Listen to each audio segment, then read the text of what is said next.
The Weird Circle. In this cave by the restless sea, we are met to call from out of the past stories, strange and weird. Bellkeeper, toll the bell, so that all may know we are gathered again in the Weird Circle.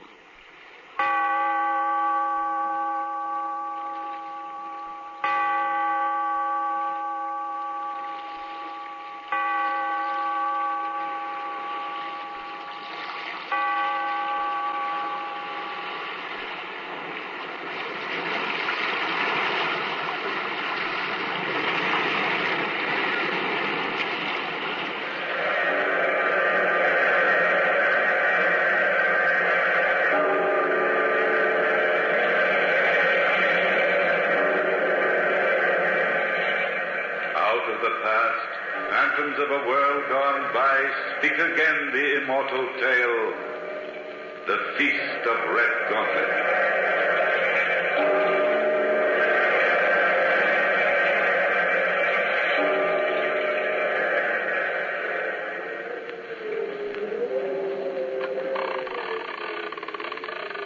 Three men dead, hanging on a gibbet, hanging and swaying, and the gibbet creaking in the wind. It's not a pretty picture that the swinging branches recall tonight. But I never heard their mournful movement without my thoughts gone backwards to the dour years, the terrible times of Sir Robert Redgauntlet. This countryside will long remember him, for our fathers used to draw breath thick when they heard him named. Steenie Steenson was his tenant. And I and every tenant man in Sir Robert Redgauntlet's ground had to join the master in his killing raids on the Liberal Whigs. That night, Redgauntlet hung 3 neighbour men I knew. My heart was like a stone, for I held no ill will against the men myself.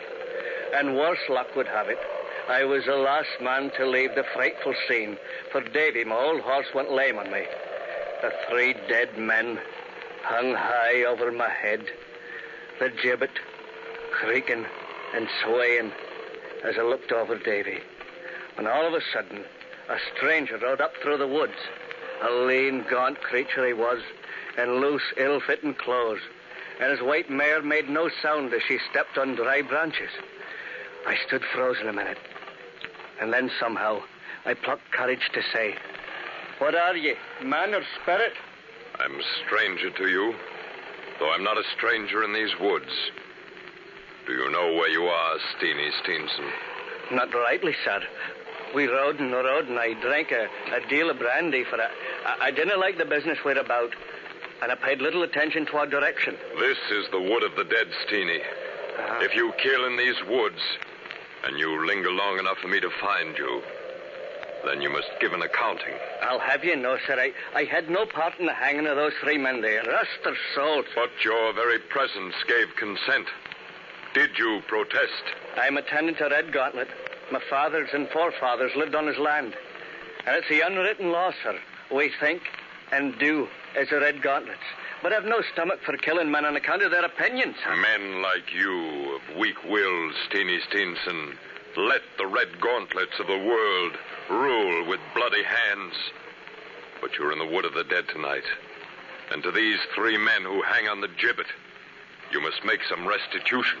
"Well, sir, and how can I do anything now for dead men?" "They leave families, Steenie. Young ones and wives. You have a bag of silver hidden in your chimney at home. You must divide it among the 3 widows." "But how can I do that, man? The money's for my rent. I've little gift for saving, and I'm 2 terms back now for the rent due to Redgauntlet. There's just the right amount of the bag, and it's all the money I have, sir." "How you will pay your rent must be your own worry. But you shall not leave these woods tonight alive, unless I know that you mean in your heart to divide that bag of silver among the 3 widows." "Well, I'm no man to be blind to the corner the wind blows in. I don't know who you are or what you are, stranger. Maybe I'd soon not know. But I can feel you mean every word you say. I'll divide the money among the 3 families, sir." "Good. We'll meet again, Steenie Steenson. someday. A very good night to you. And a good night, stranger, to... I started to say it, but the horseman and horse had vanished, fairly melted into the woods before I could finish my words. Not a sound they made as the white mare stepped with a fine gait on the dead dry twigs. But keep my word I did to the ghostly stranger. The very next morning, I went to the three widows and gave them the money. Now came the problem for the rent. For Sir Robert Redgauntlet was no man to be put off for more than 2 terms, and I was due to pay him that very day. Now, I'd done many a man a favour in the countryside by playing the bagpipes at weddings and all that sort of merriment, and I was what you might call in demand. So I went to the friends my bagpipes had made for me and asked them for the loan of some silver. From about 20 sources, I picked up the money to make the full amount, and away I trudged to Redgauntlet's castle with a heavy purse. The old serving man, Dougal McCallum, met me in the great hall. He seemed beside himself with worry as he said, Steenie, the master is in an evil mood, for he's suffering hard with the gout. Well, pay the rent of must, gout or no gout. By the way, Dougal, is Sir Robert's pet monkey, what's his name, there with him today? Aye, the monkey Major Weir sitting like an evil spirit in his little red lace jacket, perched on the master's shoulder. It's afraid he'd be. I hate that little jackanapes. Well, come, man. I'd like to get this business over. This way, Steenie. I've never seen the master look so bad. But don't you tell him so. Come in. Don't be so slow about it. What are you, snails crawling in? Shut, you jackanapes. I'll give you the back of my hand. Dougal, take the monk off my shoulder. Aye, sire. The major's full of chatter today. Come, monk. Honey, sit down like a good little beast on your pillow.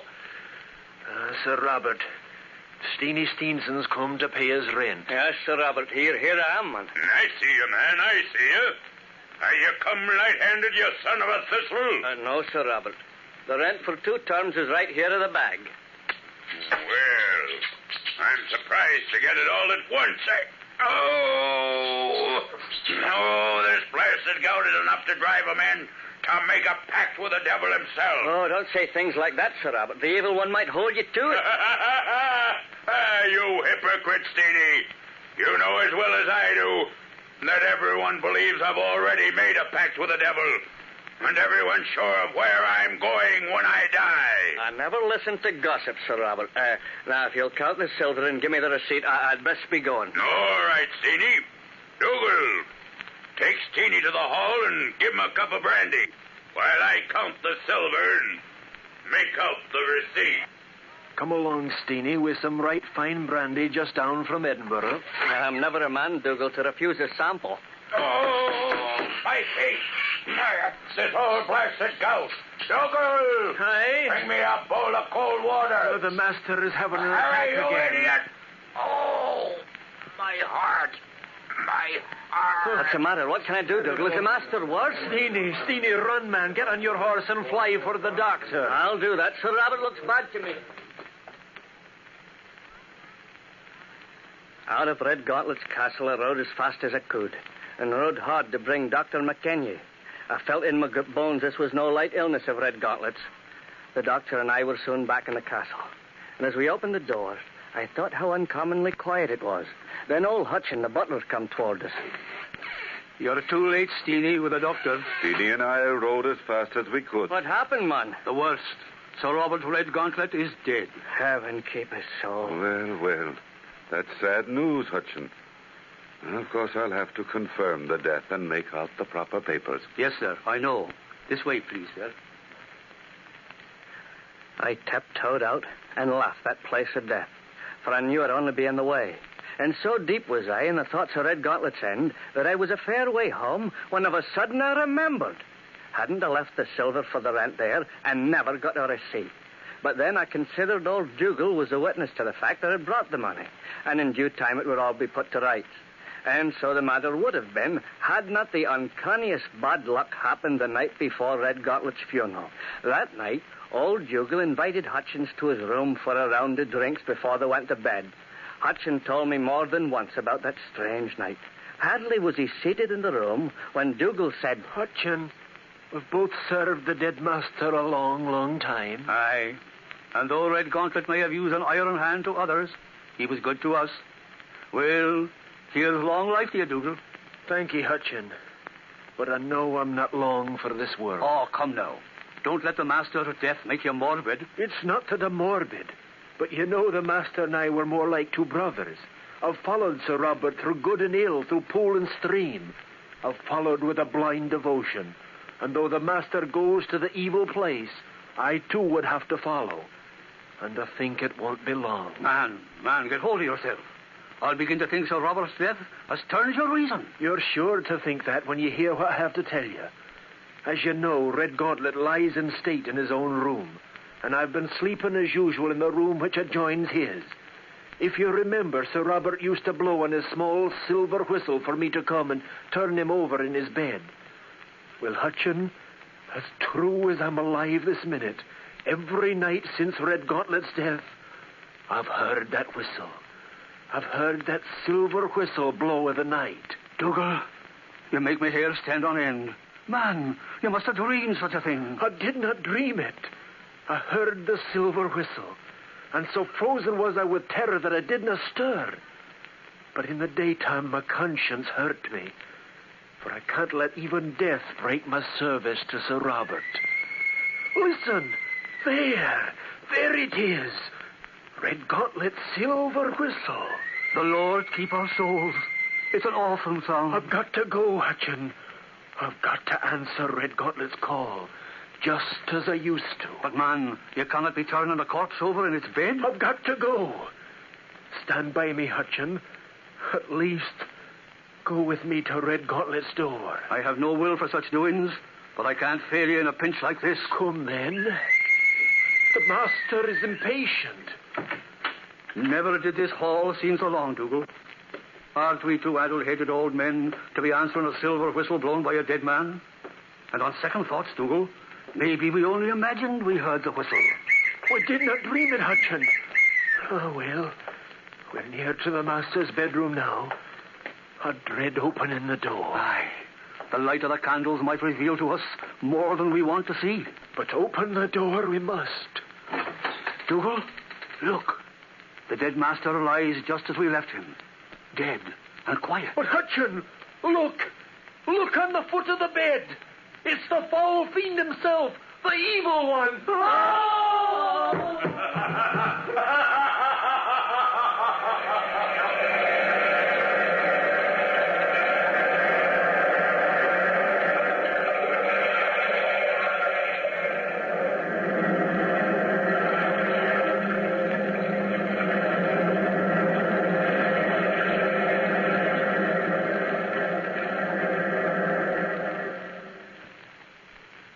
So shocked were Dougal and Hutchin by the sight of the evil one sitting there at the foot of Redgauntlet's bed that they fainted dead away.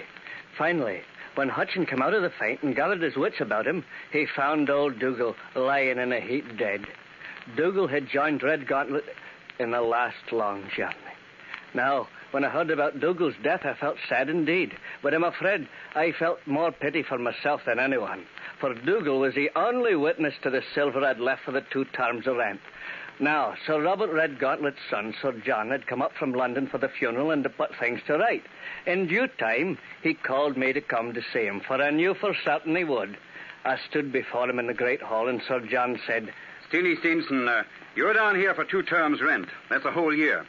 Please, Your Honor, Sir John, I paid it to your father. Oh, you got a receipt then, doubtless, Steenie, and can produce it? Indeed, I hadn't time, sir. For no sooner had I set down the silver, and Sir Robert was drawing the bag to him, when he was taken with the pains that took him out of this world. Oh, that's very unlucky. But perhaps you paid it in the presence of somebody. Aye, Sir John. There was nobody in the room but Dougal McCallan, and as Your Honor knows, he soon followed the dead master. Very unlucky again, Steenie. Very strange to me that no one has told me that a bag of silver was found on the table after my father died. Perhaps the butler Hutchin knows something about it, sir. All right, I'll see what he has to say. Hutchin! Hutchin! Yes, Sir John? Hutchin, I wonder that I was never told about a bag of silver left by Steenie Stevenson the day my father died. It should have been found on this very table by which my father had been sitting. But we found no bag of silver, sir. I came running at once when the master cried out. And it was I who put the room to rights after we'd carried out the body. But it did leave the money right there on the table. Well, Hudson, there's only one thing to do. Call all the servants together and question them. And if I can find no proof that the bag of silver was stolen, what story then are you going to tell me, Steenie? Where will you suggest we look for the money? In the evil place, if you want my opinion, sir. In the evil place with your father and his silver whistle. I paid the money for the whole year's rent, and there's an end of it. Oh, no, it's not. You will produce the rent or the receipt for the rent by this time tomorrow, or I shall have you put in chains. Now get out. I rode away from the castle fairly seeing red. Here I was, the same Steenie Steenson who only a few weeks before had been the most popular piper in the countryside, the toast of every feast and frolic. And now of a sudden, men would be calling me names, a thief, a cheat, and worse. I rode on, little caring where my horse Davy led me. Finally, I realized I was in a thick patch of wood. And I noticed of a sudden that beside me was riding a stranger, the lean, gaunt man in ill-fitting clothes, on a white mare. A white mare that made no sound as she stepped on dry branches. Just as the night of the hanging, I said, "What are ye, man or spirit?" I'm your friend, Steenie. I've come to help you. Unless you can lend me money, there's no other help you can give me in this world. But there may be some help in another world. Now, I can tell you this. Sir Robert Redgauntlet is disturbed in his grave by your curses and black thoughts of him. And if you will venture to see him, he will give you the receipt. Stranger, I've the courage to go to the very gates of the evil place, and a step further for that matter, for that receipt. All right then, Steenie. Turn sharply to the left. Make your horse wind in and out of that thick settlement of black fur.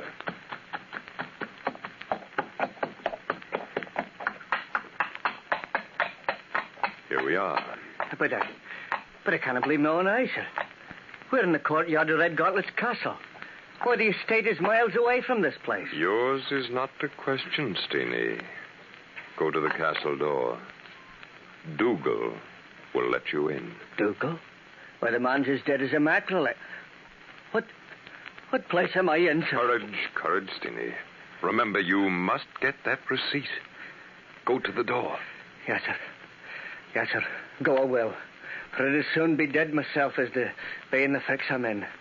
Well, Davy, me good horse, goodbye. If I don't come back, you'll know I've gone to... Heavenly days. There's Dougal standing there waiting at the door for me. Dougal, man. I never thought to see you alive again. I'm not alive, Steenie. Aye? Now listen carefully. When you're inside Redgauntlet's castle, take nothing from anybody there, neither meat or drink or silver, for they will bind you to that unholy party. Take nothing except that receipt which is your own. Come.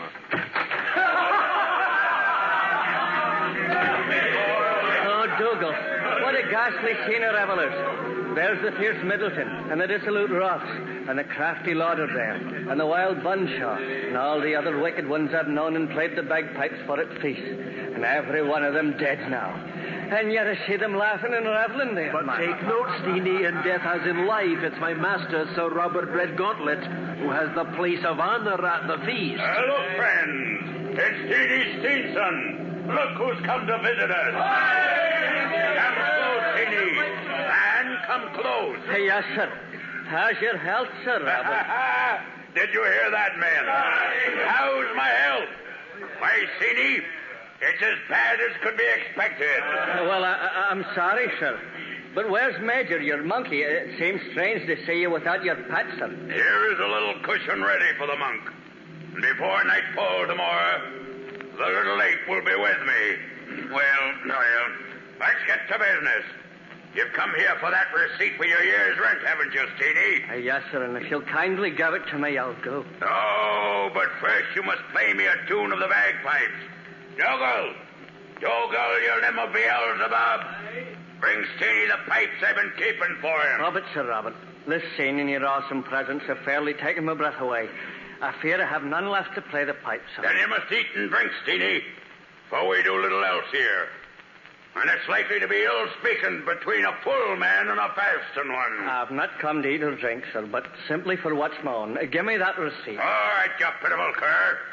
I'll write it here and now. Dougal, bring me the quill. I have everything ready, sir. Good. Here.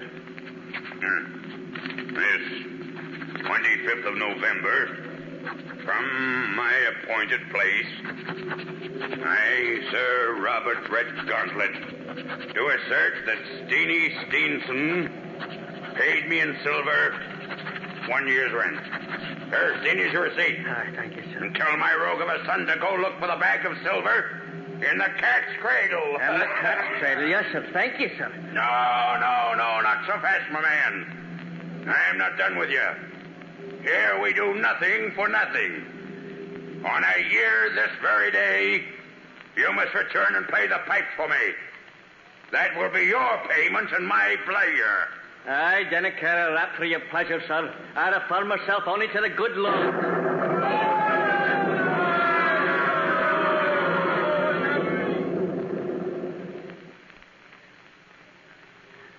At the mention of the holy name, it seemed to me that the whole earth shook, and I lost both breath and scent. When it came to it, was early morning.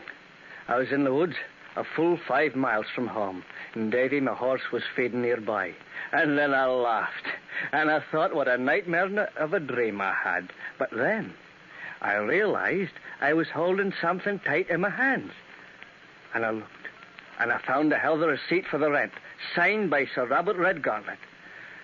With my mind fairly in a daze, I rode at once to the castle and demanded to see Sir John. Looking like a fresh thunderstorm, Sir John greeted me with sour words. If you have come with excuses, save your breath, Steenie. Have you brought me the rent? No, sir, I have not, but I brought Sir Robert's receipt for it. But you told me only yesterday that he had not given you one. Will Your Honor please look at this bit of writing? All right. Looks like my father's hand, I must say. This 25th of November, from my appointed place. But the 25th of November was yesterday. If you got this receipt, Steenie, you must have gone to Hades for it. I got it from Your Honor's father, sir. Whether he be in heaven or someplace else, I don't know.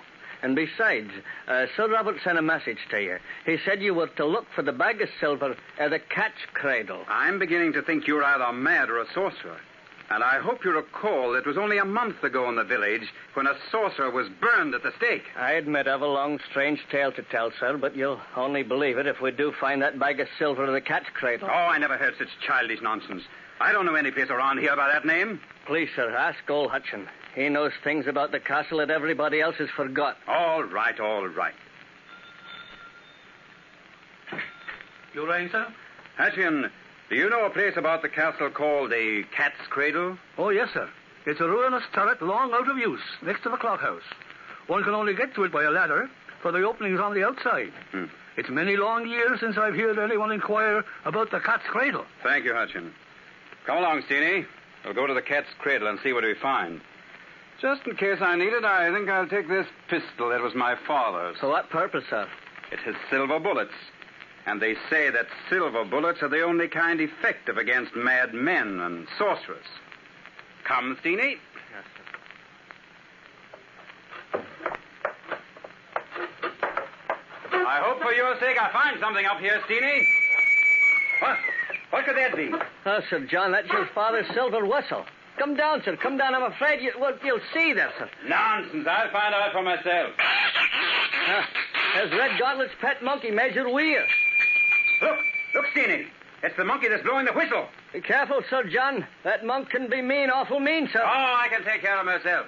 Give me that whistle, you little ape. Watch out, the monk will stretch your eyes out. Get away from me! You devil, get away! Get away! Huh? Can you see inside the turret now? Too bad I had to shoot him. Yes, now I found the bag of silver, Steenie. Here, catch it. A little thief of an ape. He stole the bag and hid it there. Now, watch out. I'm coming down. That turret's full of the junk the monkey stole. I'll have Hutchin clean it out. Well, Sir John, I guess you'll have to believe I'm not a liar now. Yes, we've solved the mystery of the missing bag of silver. And perhaps another mystery. I believe it's the monkey that blew the silver whistle those nights. Dougal thought it was my dead father. But we haven't solved the mystery of the receipt, Steenie. But I did talk to your father last night, and he gave me that receipt. For proof, didn't I deliver your father's message to go look at the cat's cradle for the bag of silver? Yes, Steenie, and I'm very worried. If this story gets out, you know what the villagers will say. That you must have strange powers. That you must be a sorcerer. I know, Sir John. And I was also thinking. It wouldn't be to your credit if your good family's name for the story to get about where your father's gone. But I swear it wasn't in heaven that I found myself last night. Oh. I see what you mean, Steenie. Well, shall we agree to keep the secret just between us? Aye, Sir John, we'll keep it. Maybe we can tell it someday to our grandchildren, for they'll think they're so modern they won't believe the story anyway.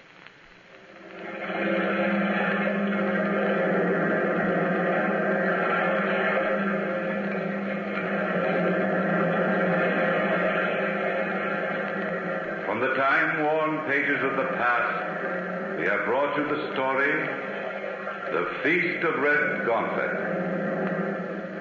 Bellkeeper, toll the bell.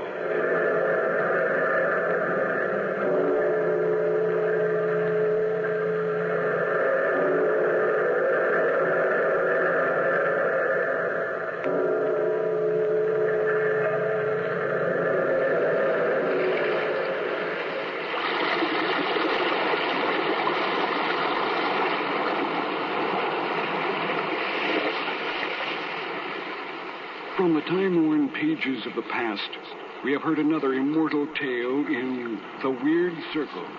Bellkeeper, toll the bell. Be here in this lonely cave by the restless sea once again next time for another immortal tale.